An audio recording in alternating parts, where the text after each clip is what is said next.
Hi friends, welcome to my channel Madhushri రుచులు. ఈరోజు నేను మంచి రెసిపీతో వచ్చానండి. అదేంటో తెలుసా? చామదుంపల ఫ్రై. చామదుంపలు అంటే చాలామందికి ఇష్టం ఉండదండి. చాలా గమ్మీగా జిగురుగా ఉంటుందని. కానీ చామదుంపల ఫ్రై చేస్తే వాళ్ళు ఎంతగా ఇష్టపడతారో. చామదుంపలు అంటే చాలా ఇష్టపడతారు. అది ఎలా చేద్దామో చూద్దామా మరి? ముందుగా దానికి కావాల్సిన పదార్థాలు ఏంటో చూద్దాం. తర్వాత పచ్చిశనగపప్పు, ఆవాలు, జీలకర్ర, కరివేపాకు, అలాగే ఎండుమిర్చి, మినపప్పు, తాలింపులన్నీ పెట్టుకోండి ఫస్ట్ రెడీగాను. అలాగే బాగా దంచిన వెల్లుల్లిపాయి, కరివేపాకు, కొంచెం ధనియాల పొడి, అలాగే ఉల్లిపాయలు, పచ్చిమిరకాయలండి. బాగా సన్నగా తరగాలండోయ్ ఉల్లిపాయలు. బాగా శుభ్రంగా కడిగిన చామదుంపలండి. మట్టి చాలా ఉంటుందండి, అందుకని శుభ్రంగా కడగాలి. ఇప్పుడు మనం బాగా కడిగిన చామదుంపలని ఫస్ట్ మనం కుక్కర్లో వేసి ఒక 2 గ్లాసులు నీళ్లు పోసి కొంచెం లైట్గా ఉప్పు వేయండి. అది రాక్ సాల్టే వేయండి. రాళ్ళ ఉప్పు వాడితే మంచిదండి ఆరోగ్యానికి. అందుకని రాక్ సాల్టే వేయండి. వేసి ముందు ఫస్ట్గా కుక్కర్ పెట్టి ఒక 2 విజిల్స్ అండి. ఎందుకంటే ఎక్కువ విజిల్స్ వస్తే గనక అది మెత్తగా అయిపోతుందండి. అప్పుడు అస్సలు బాగోదు ఫ్రై అనేది మనకి. అందుకని చక్కగా 2 విజిల్స్ కౌంట్ చేసుకొని దగ్గరే ఉండండి. 2 విజిల్స్ వచ్చి వెంటనే ఆఫ్ చేసేసేయాలి. మరి ముందుగా సాల్ట్ వేసి కుక్కర్ పెట్టేద్దాం.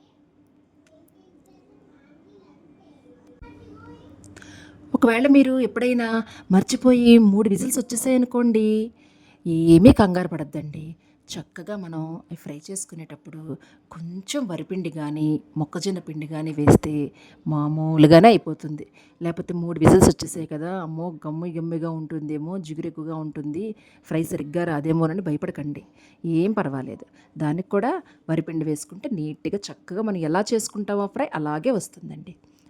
మరి చూడండి, ఇవి కరెక్ట్గా 2 విజిల్స్ వచ్చేసాక కుక్కర్ చల్లారాక పక్కకు తీసేసుకోండి. మొత్తం అన్నీ కూడా ఒక బౌల్లోకి ట్రాన్స్ఫర్ చేసేసుకోండి నీట్గాను. మన చామదుంపల్ని చూడండి, చక్కగా 2 విజిల్స్కి ఎంత బాగా వచ్చాయో. మరీ మెత్తగా అయిపోకుండా, గమ్మిగా అయిపోకుండా చక్కగా నిలబడినట్టుగా మంచిగా తెల్లగా వచ్చేయండి. బాగా కడుక్కోవాలండో ఈ చామదుంపల్ని, గుర్తుపెట్టుకోండి. బాగా మట్టి ఉంటుంది దాంట్లోనూ. ఇప్పుడు ఆ చామదుంపల్ని కొంచెం చల్లారాక కొంచెం మన చేతితో పైన పీల్ తీసేయచ్చండి. నీట్గా చక్కగా వచ్చేస్తుంది. పీల్ తెల్లగా వచ్చేస్తుందండి. పైన పీల్ అంతా తీసేస్తే చక్కగా లోపల తెల్లగా ఉంటుంది చామదుంప. నీట్గా మొత్తం అన్నీ కూడా అలా మనం చేతితోటి పీల్ మొత్తం తీసేసుకొని పక్కన పెట్టేసుకోండి. బాగా పీల్ తీసేసుకొని చక్కగా ఒక బౌల్లోకి తీసుకున్నాక ఇప్పుడు మనం వాటిని కట్ చేద్దామండి. చక్కగా నీట్గా చక్రాల్లా వస్తాయండి. చక్కగా నీట్గా సర్కిల్ షేప్లో కట్ చేస్తే నీట్గా చక్కగా వస్తాయండి. అలా బాగా కట్ చేసుకున్న వాటిని మొత్తం అన్నిటిని కట్ చేసుకున్నాక మనం ఇప్పుడు ఎలా ఫ్రై చేద్దామో చూద్దామా మరి? ముందుగా మనం స్టవ్ వెలిగించుకుందాం. స్టవ్ వెలిగించుకొని బాండీ పెట్టుకోండి. ఫస్ట్ బాండీ పెట్టుకొని అది కొంచెం హీట్ అయ్యాక ఒక 3 టేబుల్ స్పూన్స్ ఆయిల్ వేయండి. 3 టేబుల్ స్పూన్స్, కొంచెం ఆయిల్ పర్వాలేదండి, ఎక్కువగా ఏమీ పడదు. కొంచెం 3 టేబుల్ స్పూన్స్ ఆయిల్ వేయండి.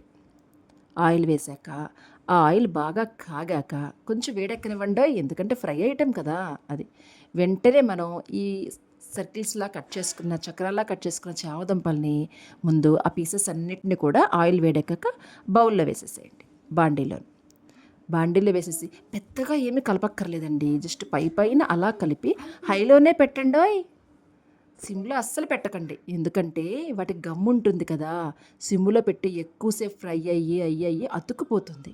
అందుకని ఎప్పుడైనా సరే గుర్తుపెట్టుకోండి ఫ్రెండ్స్, చామదుంపని ఫ్రై చేసినప్పుడు హైలోనే పెట్టండి. పెట్టి ఎక్కువ కలపక్కర్లేదు. కొంచెం అవి గట్టిపడాక కొంచెం మధ్యలో కలుపుతూ ఉండండి. కొంచెం గట్టిపడ్డాకే కలపండి. మళ్ళీ వేసిన వెంటనే కలిపేస్తే ఆ గమ్ముకి అతుక్కుపోయి సరిగ్గా ఫ్రై అవ్వదండి. అందుకని కొంచెం గట్టిపడ్డాక మధ్యలో కలుపుతూ ఉండండి. చూడండి ఫ్రెండ్స్, ఇలా గోల్డెన్ బ్రౌనిష్ కలర్లోకి చక్కగా చూడండి ఎంత ముక్కలు విడిపోయినట్టుగా చక్కగా వచ్చాయి. అలా ఈ కలర్లో రావాలండి ఫ్రెండ్స్.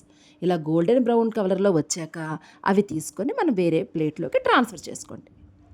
అదే బౌల్లో యూజ్ చేయొచ్చండి నెక్స్ట్ మనం ఫ్రై చేసే విధంగా కూడాను.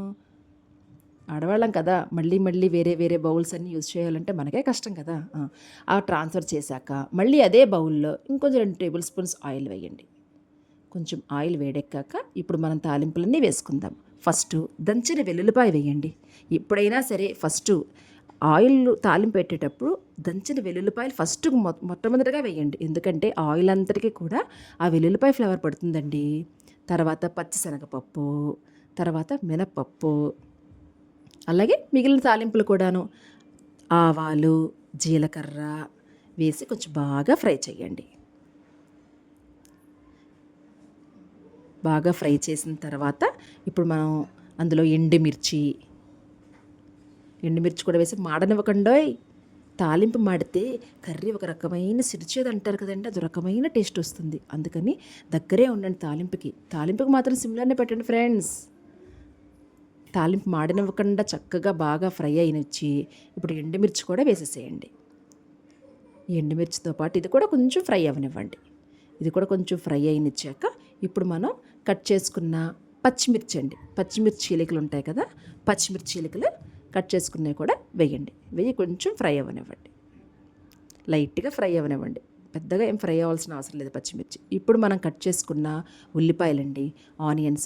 ఫ్రెండ్స్, ఫ్రైకి దీనికి మాత్రం ఆనియన్స్ ఫ్రెండ్స్ చిన్న చిన్న పీసెస్ కట్ చేస్తే పెద్దగా టేస్ట్ ఉండదండి తినేటప్పుడు. మనకి ఇవి స్లైస్లుగా అంటే పొడుగ్గా కట్ చేసుకుని సన్నగా పొడుగ్గా కట్ చేసుకుంటే అవి మనం తినేటప్పుడు కూడా మంచి టేస్ట్గా లైట్ తీపిగా లైట్గా కారకారంగా బాగుంటుందండి. అందుకని ఇవి ఎప్పుడు కూడా పొడుగ్గానే కట్ చేయండి ఫ్రెండ్స్. ఈ ఫ్రైకి మాత్రం ఆనియన్స్ వేసాక మనం ఫ్రై అవ్వాలంటే ఫస్ట్ మనం అందులో కొంచెం సాల్టు, అలాగే పసుపు, నేను కొంచెం పసుపు ఎక్కువే వాడతానండి. పసుపు, సాల్ట్ రెండు వేసి కొంచెం బాగా కలిపి కొంచెం మగ్గనివ్వండి. ఉల్లిపాయ ఫ్రై అవ్వాలి కదా, బాగా ఫ్రై అయ్యేలాగా కలపండి.